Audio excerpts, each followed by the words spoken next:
আজকের ভিডিওটি হচ্ছে যারা জুন 2024-এ রবীন্দ্র মুক্ত বিদ্যালয় থেকে মাধ্যমিক পরীক্ষা দেবেন তাদের জন্য। জুন 2024-এর মাধ্যমিকের সিলেবাস পরিবর্তনের উপর ভিত্তি করে বানানো হয়েছে। আপনারা যারা জুন 2024-এ মাধ্যমিক পরীক্ষা দেবেন তারা মোটামুটি 2023-এর মে মাস নাগাদ ভর্তি হয়েছিলেন।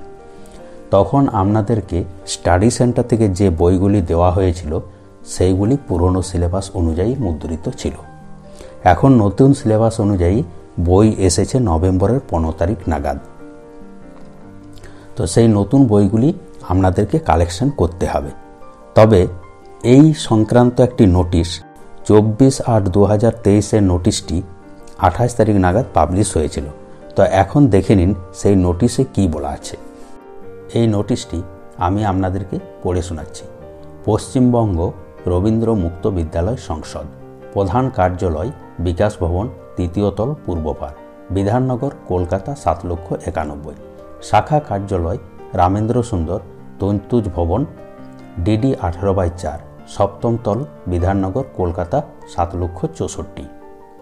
ইমেল দেওয়া আছে wbcros2006@gmail.com।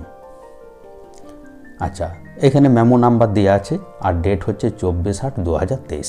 পশ্চিমবঙ্গ রবীন্দ্র মুক্ত বিদ্যালয় সংসদের মাধ্যমিক জুন 2023-এর নতুন সিলেবাস সংক্রান্ত বিজ্ঞপ্তি। WBCROS অনুমোদিত সকল পাঠকেন্দ্রের সঞ্চালকদের জানানো যায় যে আমাদের মাধ্যমিক পাঠ্যক্রমে নতুন সিলেবাস জুন 2023 থেকে চালু হয়ে গেছে। সমগ্র মাধ্যমিক সিলেবাস আমাদের নিজস্ব ওয়েবসাইট wbcros.ac.in-এ দেখতে পাওয়া যাবে। সকল ছাত্রছাত্রীদের সমস্ত স্টাডি মেটেরিয়াল শীঘ্রই পাঠকেন্দ্রগুলিতে বিতরণ করা হবে।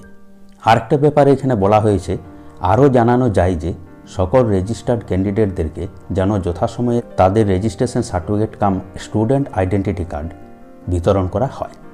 তাহলে এই নোটিশটা বুঝতে পারলেন। এবার বইগুলো সম্বন্ধে একটু বলে দিই।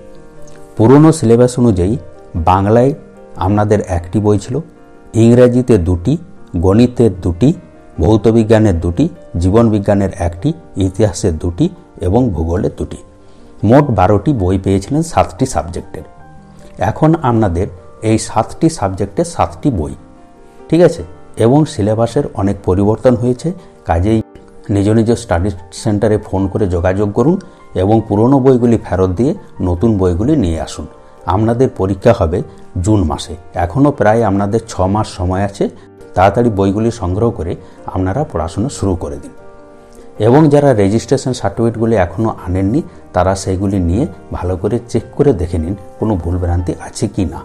যদি কোনো ভুলভ্রান্তি থাকে তাহলে সেইগুলি আপনারা সংশোধনের ব্যবস্থা করুন।